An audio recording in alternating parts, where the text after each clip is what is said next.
Saúdo os irmãos com a paz do Senhor, amém? Graças a Deus, por mais uma vez temos o privilégio de pregar aqui aos irmãos. Desde quarta-feira o Senhor colocou essa palavra no meu coração e desde então venho meditando na grandeza daquilo que o Senhor quer falar conosco essa noite. Eu creio que o Senhor vai renovar a fé de muitos essa noite por meio dessa palavra. O Senhor sabe exatamente o que cada um tem passado no seu particular. Ele conhece o nosso choro, Ele conhece o nosso clamor. Eu costumo dizer que uma das maneiras que o Senhor mais responde à nossa oração é por meio da pregação da palavra. E eu creio que essa noite o Senhor vai responder a oração, o choro de muitos essa noite, e o nome dEle vai ser glorificado, amém? Abramos as nossas Bíblias em primeiro livro do profeta Samuel, no capítulo de número 2, o versículo de número 26. Depois de lermos esse versículo, você pode conservar a sua Bíblia aberta no primeiro livro do profeta Samuel, que vamos ler outros versículos também.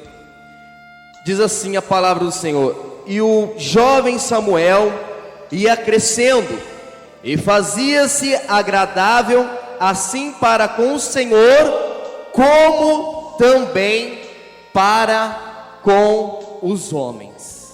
Amém? Samuel, como os irmãos sabem, é fruto de um milagre, pois a sua mãe era estéril, não podia conceber, e Ana, mãe de Samuel, faz um voto diante do Senhor, que se o Senhor lhe desse filhos, se o Senhor abrisse a sua madre, ela consagraria o seu primeiro filho, a primícia do seu ventre, ela consagraria no templo para servi-lo, para ser sacerdote na presença de Deus, para ser um servo de Deus, para ter uma vida que glorificasse a Deus. E assim o Senhor honrou o voto, honrou o clamor, ouviu o clamor de Ana, e Ana honrou o seu voto, levou Samuel até o templo, foi consagrado, foi criado ali por Eli, sacerdote, e assim Samuel foi desenvolvendo-se espiritualmente, foi se desenvolvendo na presença de Deus, para futuramente ser consagrado como sacerdote, como líder do povo de Israel, como aquele que haveria de anunciar o conselho de Deus para governar o povo de Israel, para direcionar o povo de Israel segundo a vontade de Deus. E assim vai Samuel crescendo, sendo agradável a Deus, sendo agradável aos homens.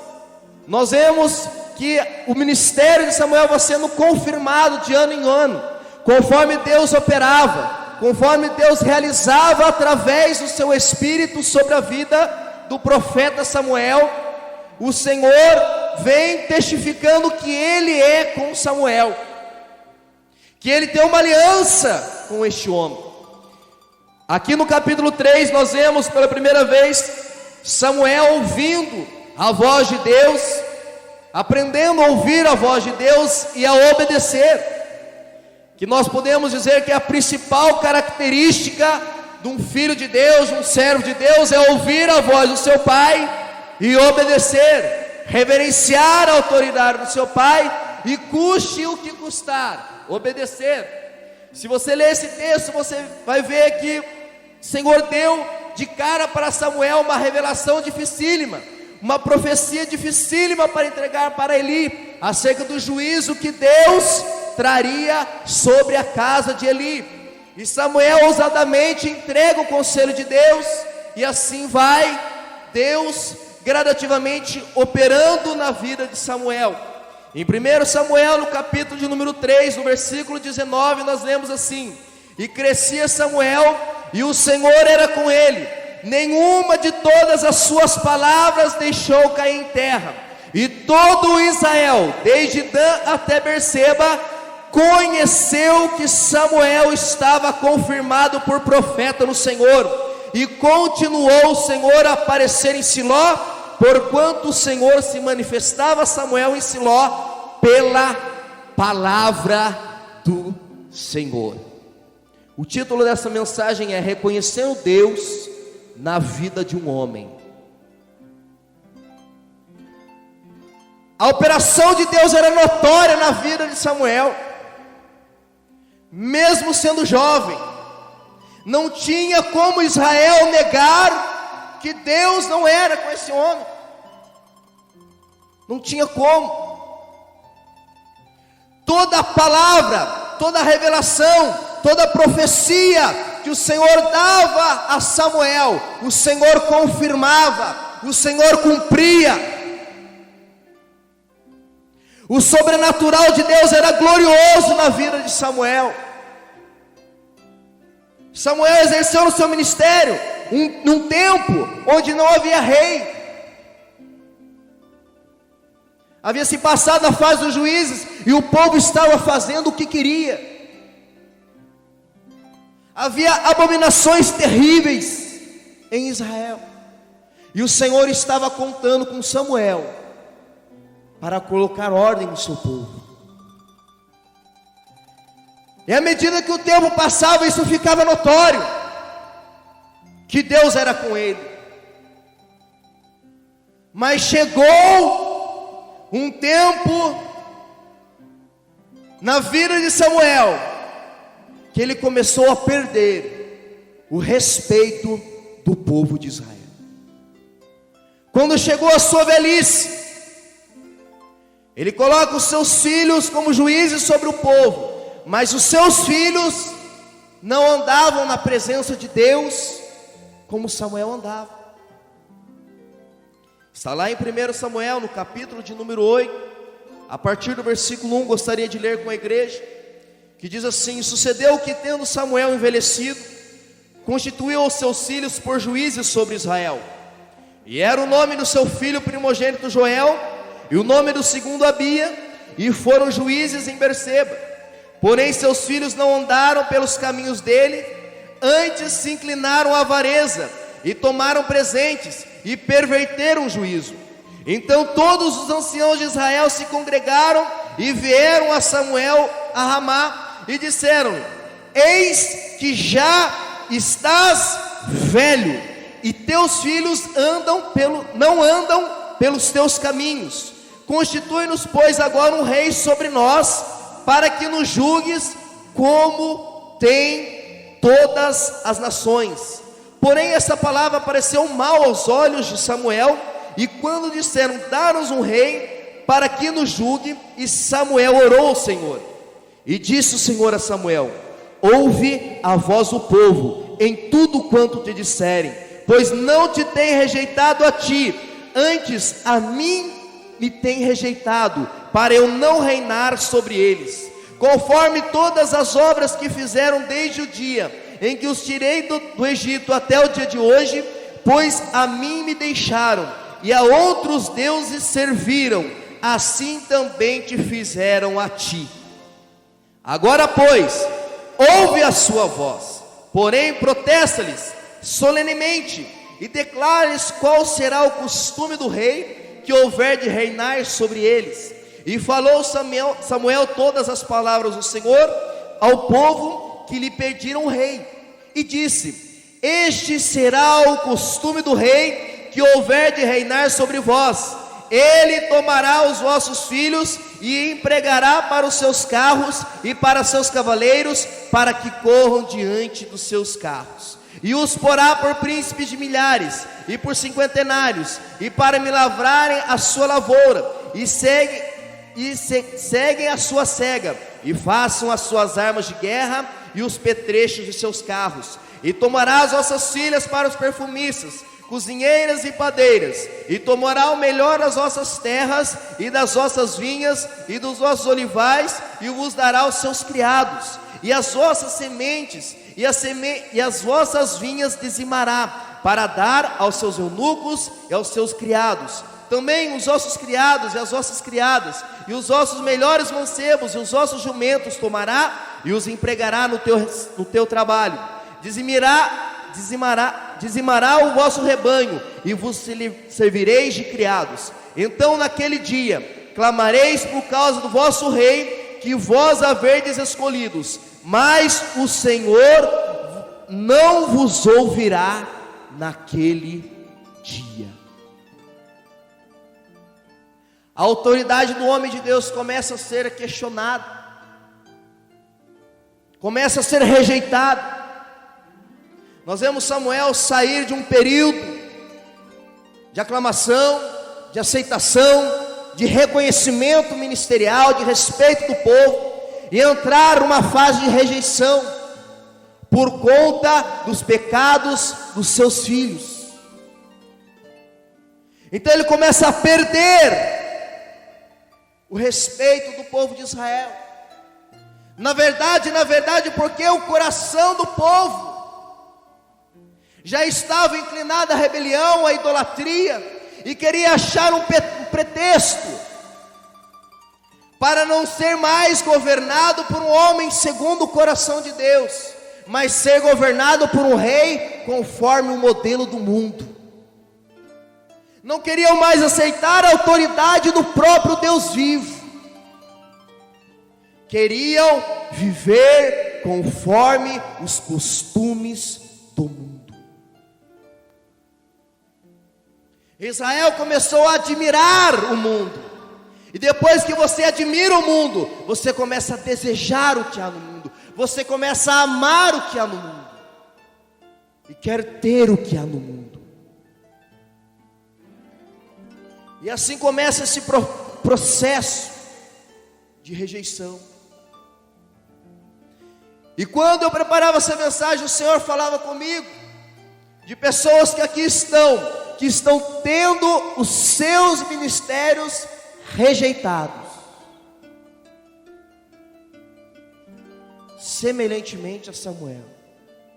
Talvez porque estão vendo a falha dos seus filhos, talvez porque você tem um filho preso, um filho usando drogas, estão rejeitando o teu ministério, estão rejeitando aquilo que Deus tem proposto para a sua vida, porque não fomos nós que escolhemos o Senhor, foi o Senhor que escolheu nós, foi o Senhor que nos predestinou, foi o Senhor que nos chamou, foi o Senhor que glorificou a Cristo em nós através do seu Espírito, e nos dá um ministério. Mas chega uma fase que começa a se arrumar pretextos para se rejeitar homens e mulheres de Deus. Mas o Senhor, na sua infinita misericórdia, ainda alertou o povo: vocês querem isso? Vocês querem ser como é o mundo? Tudo bem, mas vai haver um custo. O vosso rei vai ser exatamente como o rei do mundo, e os costumes deles também. Era muito mais confortável e barato para o povo de Israel um profeta direcionando o povo do que uma corte real. Por isso Jesus disse: vinde a mim todos vós que estão cansados e aflitos, e eu vos aliviarei, porque o meu fardo é leve. O fardo do mundo é pesado. O custo de andar segundo o mundo é pesadíssimo. E o Senhor os alertou. Eles não teriam mais liberdade para cultivar as suas terras, eles não teriam mais liberdade para designar o futuro dos seus filhos. Tudo o que lhes pertenciam seria subjugado ao uso do rei, para que o rei usasse conforme o seu bel prazer. Até as sementes da colheita estava subjugada ao rei. Os seus filhos seriam designados para a guerra, conforme o rei determinasse. Israel estava achando que teria mais liberdade, mais conforto, mais produtividade, tendo um rei conforme o mundo, mas na verdade Deus estava provando que seria completamente ao contrário. E mesmo assim, por causa da rebelião do povo, eles quiseram conforme o mundo e permaneceram na sua rebeldia. É assim que acontece. As pessoas começam a ver defeito no pastor, começa a ver defeito na banda, começa a ver defeito na orquestra, começa a ver defeito no som, começa a ver defeito no ciclo de oração, e começa a arrumar pretexto para não se submeter mais aos homens e mulheres de Deus, que estão debaixo da autoridade de Deus, e querem seguir o curso do seu próprio coração. Mas hoje o Senhor está dizendo: haverá um custo muito alto. Você está disposto a pagar? Você está disposto a perder a sua liberdade no espírito pela sua rebelião, de rejeitar a autoridade, de rejeitar Deus na vida de um homem, na vida de uma mulher? Seja o maestro, seja líder de oração, seja o maestro da banda ou do coral, seja o pastor presidente, seja o presbítero. Nós temos essa tendência de sobreexaltar tudo que é negativo na vida de uma pessoa, só para a gente não se sujeitar a ela. Israel se esqueceu completamente tudo de bom que o Senhor tinha feito por Samuel, todas as profecias confirmadas, toda a palavra que Deus sustentou, livramentos de guerra, sacrifícios, quantos e quantos e quantos sacrifícios Samuel ofereceu a Deus em favor de Israel, para que Israel fosse abençoado, para que houvesse saúde, para que houvesse prosperidade na colheita, para que a bênção de Deus estivesse sobre o seu povo. Mas por causa dos erros dos filhos de Samuel, o seu ministério começa a ser rejeitado, por causa da sua velhice essa que eu acho que foi até agravada, né, com o desgaste de ser pastor, de ser líder. Tudo que Deus tinha feito através de Samuel foi desonrado, não foi reconhecido. Pretexto. Se nós, irmãos, sobreexaltarmos tudo que for negativo nas pessoas, não haverá um sequer para se relacionar conosco. Não haverá um sequer, porque todos nós temos defeitos. A velhice e o erro dos seus filhos, o pretexto para manifestar a rebelião que havia no coração do povo de Israel. Recentemente eu ouvi um caso, um testemunho que o irmão estava contando de uma irmã, que quando viu o pastor trocar de carro, ela falou assim: eu não vou dar mais dízimo, eu dar dízimo para o pastor andar de carro novo? Tem dia que falta as coisas em casa e eu vou ficar dando dízimo, dando oferta na igreja? E o irmão falando que o pastor não tinha vigiado de ter trocado o carro, de comprar um carro melhor. Eu falei assim: não, irmão, o problema é que essa circunstância só serviu para manifestar a rebelião que estava incubada no coração dessa irmã. Aonde que está escrito que o dízimo é para o pastor? Que a oferta é para o pastor? O dízimo e a oferta era para Deus. Então todo o dízimo que ela deu até então não serviu para nada, o que ela deu para o pastor.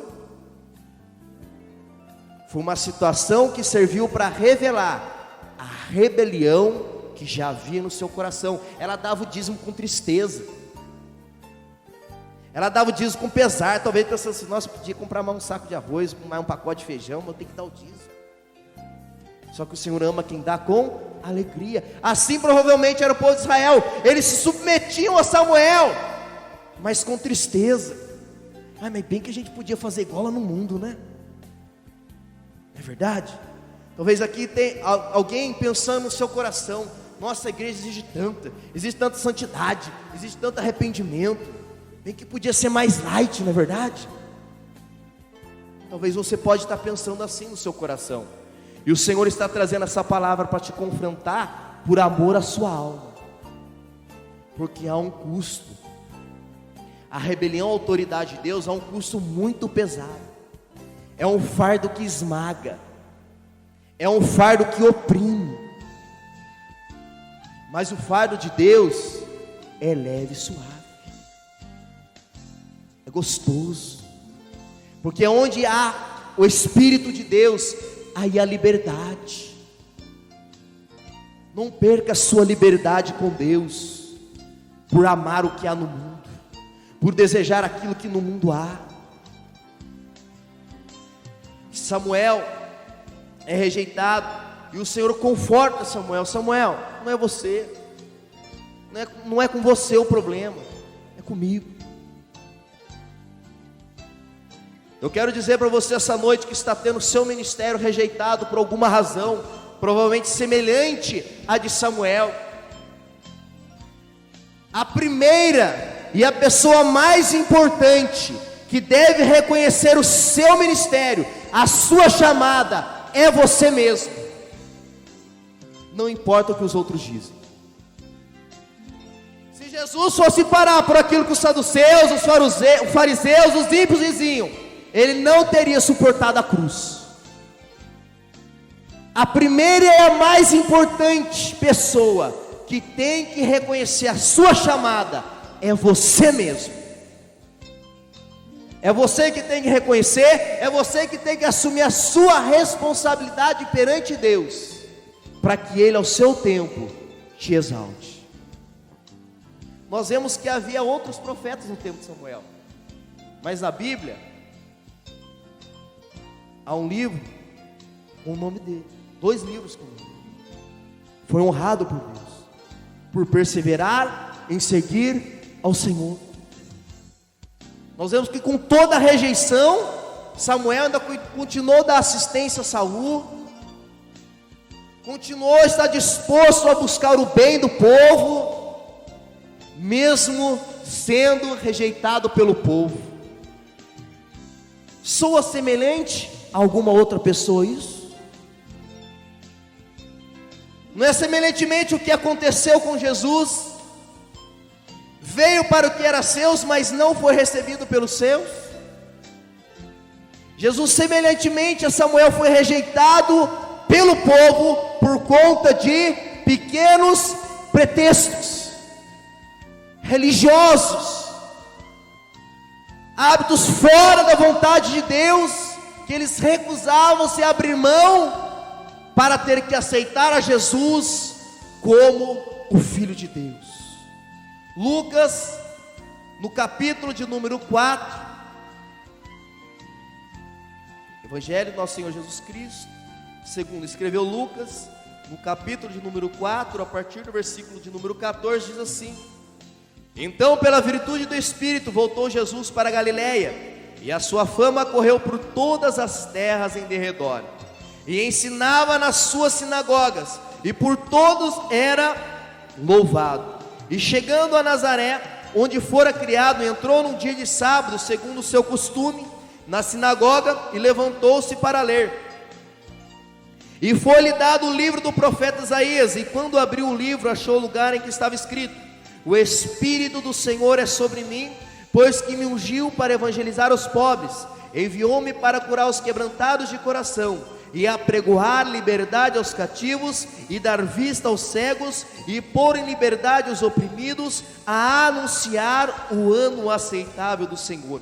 Encerrando o livro, tornando-o dar ao ministro, assentou-se, e os olhos de todos na sinagoga estavam fitos nele. Então começou a dizer-lhes: Hoje se cumpriu esta escritura em vossos ouvidos. E todos lhe davam testemunho e se maravilhavam das palavras de graça que saíam da sua boca, e diziam: Não é este o filho de José? E eles lhe disse: Sem dúvida me direis este provérbio: Médico, cura-te ti mesmo, faze também aqui na tua pátria tudo o que ouvimos ter sido feito em Capernaum. E disse: Em verdade vos digo que nenhum profeta é bem recebido na sua pátria. Em verdade vos digo que muitas viúvas existiam em Israel nos dias de Elias, e quando o céu se cerrou por 3 anos e 6 meses, de sorte que em toda a terra houve grande fome, a nenhuma delas foi enviado Elias, senão a Sarepta de Sidom, a uma mulher viúva. E muitos leprosos haviam em Israel no tempo do profeta Eliseu, e nenhum deles foi purificado, senão Naamã o Sírio. E todos na sinagoga ouvindo essas coisas, se encheram de ira, e levantando-se, o expulsaram da cidade, o levaram até o cume do monte em que a cidade deles estava edificada, para ali o precipitarem. E ele, porém, passando pelo meio deles, retirou-se. Nós vemos aqui Jesus, semelhantemente a Samuel, sendo aceito por uns e rejeitado completamente por outros. E mais, e pior, estavam tentando matar a Jesus, lançar Jesus de um precipício.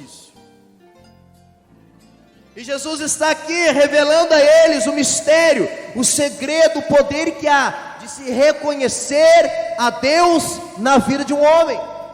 Ele cita o profeta Elias, da viúva que reconheceu Deus na vida dele. Ele cita o comandante Naamã, que reconheceu Deus na vida de Eliseu. E essas pessoas desfrutaram de milagres da parte de Deus, porque reconheceram o Senhor e a sua autoridade sobre a vida do profeta. Aleluia, glórias a Jesus. E semelhantemente, Jesus estava querendo que eles entendessem, que eles se reconhecessem Deus na vida dele, desfrutariam de milagres extraordinários. Mas Jesus teve que se retirar de Nazaré, fez poucos milagres lá, por conta do quê? Por conta da incredulidade do povo. E por que o povo foi incrédulo? Porque não reconheceram o Senhor na vida de Jesus, não reconheceram o Pai na vida do Filho, e não puderam desfrutar das bênçãos que o Senhor queria levar àquela cidade através do seu Filho unigênito. E acontece isso até hoje. Quando estão rejeitando a Cristo e padecendo no mundo, não estão reconhecendo que a Ele foi dado todo o poder nos céus e na terra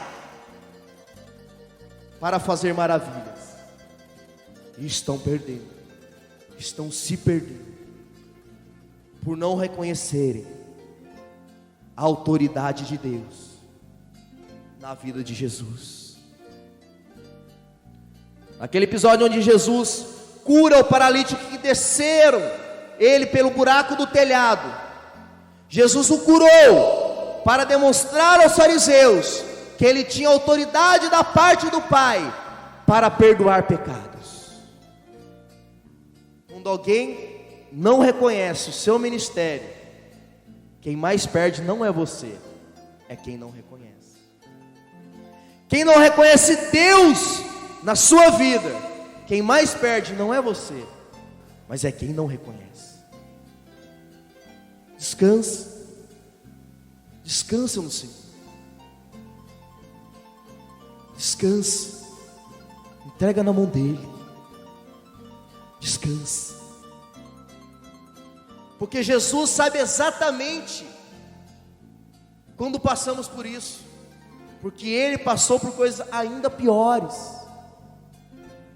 não uma mera rejeição, não um mero olhar torto,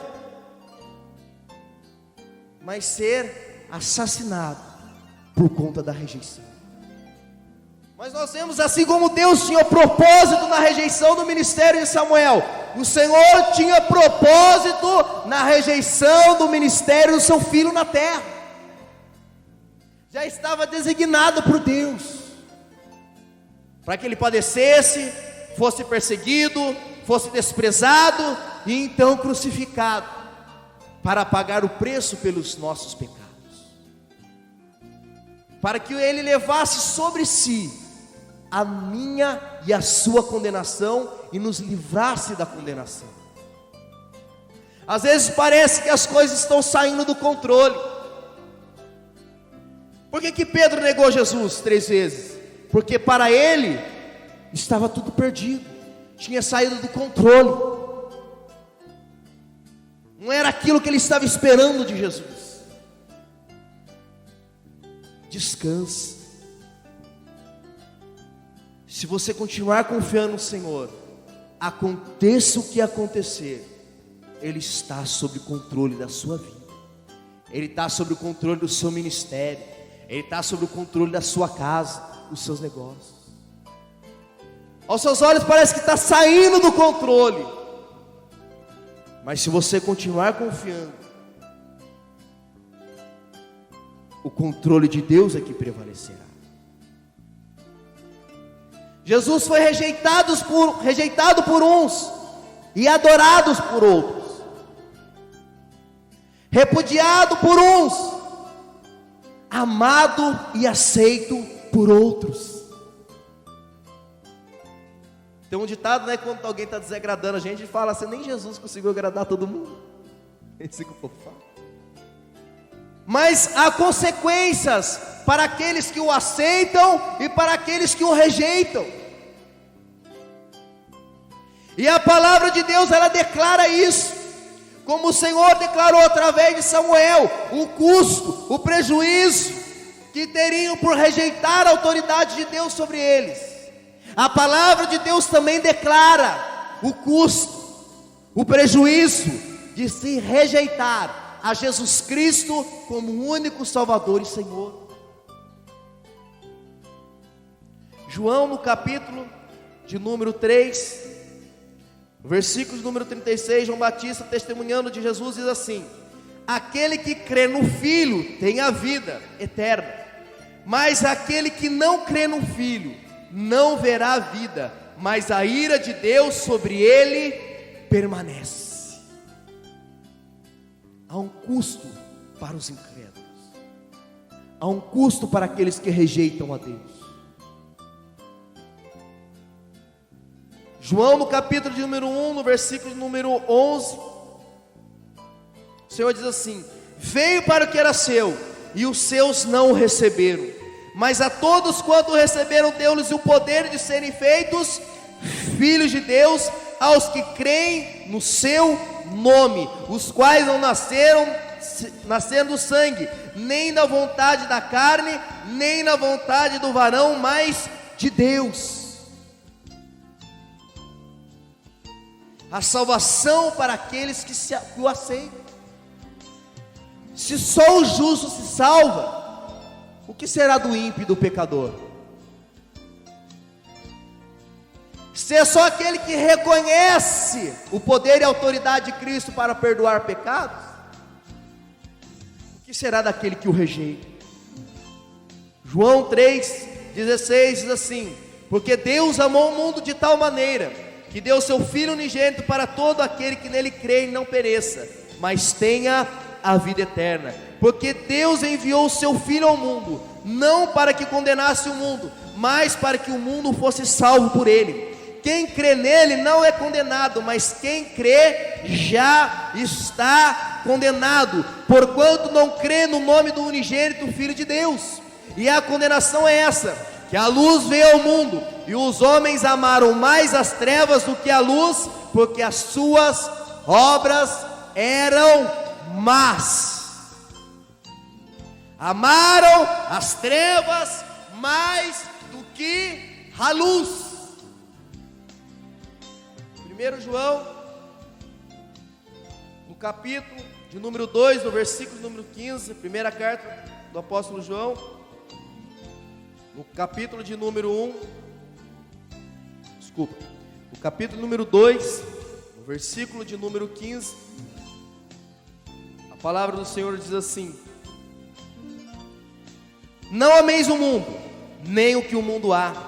Se alguém ama o mundo, e o amor do Pai não está nele, porque tudo o que há no mundo, a concupiscência da carne, a concupiscência dos olhos e a soberba da vida, não é do Pai, mas do mundo. E o mundo passa, e a sua concupiscência, mas aquele que faz a vontade de Deus permanece para sempre.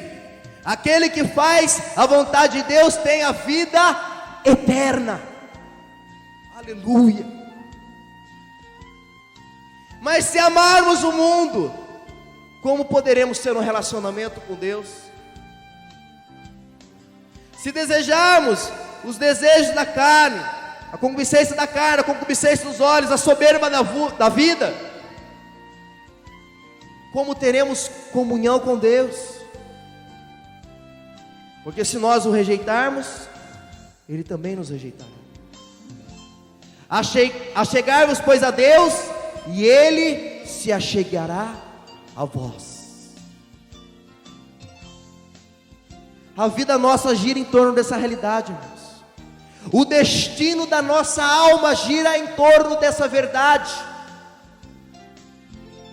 O quanto nós estamos dispostos a reconhecer o Senhor, a reconhecer a Jesus Cristo e a sua palavra para a nossa vida, para conservarmos a liberdade que Jesus conquistou para nós na cruz do Calvário. Os fariseus deram um monte de desculpa, porque Jesus curava no sábado, porque os seus discípulos comeram no sábado, porque os seus discípulos não lavavam a mão para comer. Foram criando um monte de picuinha para não servir a Cristo, e não é diferente até hoje, infelizmente. Não mudou até hoje. Mudou, irmão Deus? Mudou, pastor Afonso? Mudou, irmão? Mudou, pastor Nathanael?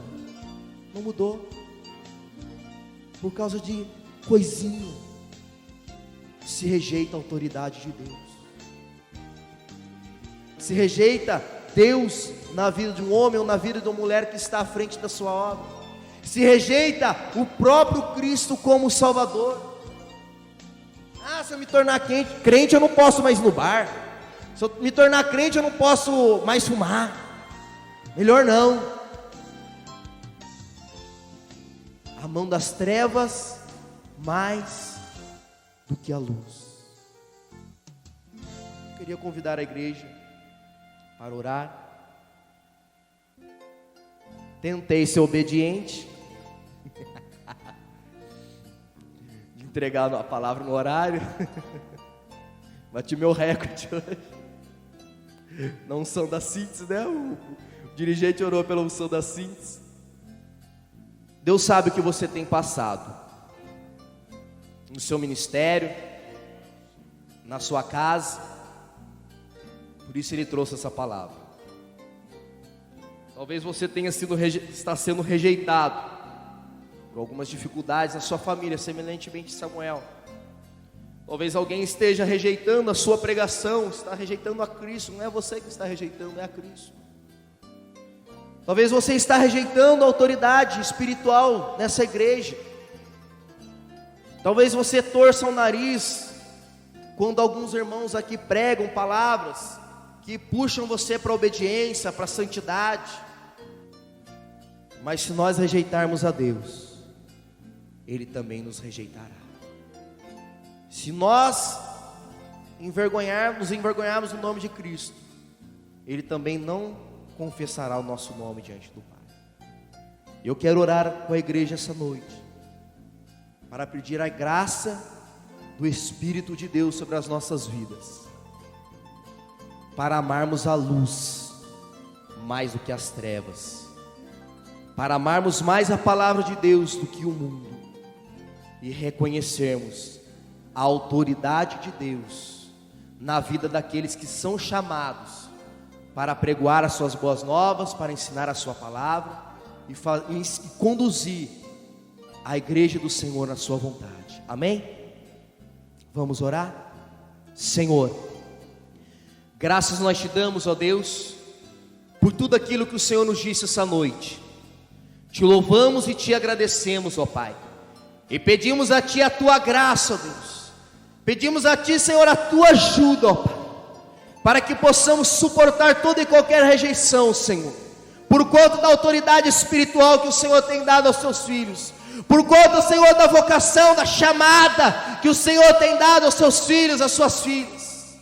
Senhor, e da mesma forma, ó Pai, Assim como queremos que tenhamos o nosso ministério reconhecido, que o Senhor quer que reconheçamos a sua autoridade, que reconheçamos a sua palavra, que reconheçamos a sua unção sobre a igreja, ó Deus, para nos conduzir por caminho direito, por vereda reta, Senhor, conforme a tua vontade. Senhor, nos dá graça, ó Deus, para amarmos a tua luz mais do que as trevas do mundo, para amarmos mais a tua palavra do que aquilo que há no mundo, Senhor, e continuarmos assim, ó Pai, guardando com alegria a tua palavra em nosso coração, recebendo com prazer, com satisfação a tua palavra, que vem nos exortar, nos edificar e nos consolar, para a glória do teu nome. Ajuda-nos, ó Senhor, a sermos achados fiéis naquele dia, para a honra e glória do teu santo nome. Amém, Jesus. Deus abençoe a amada igreja, em nome de Jesus.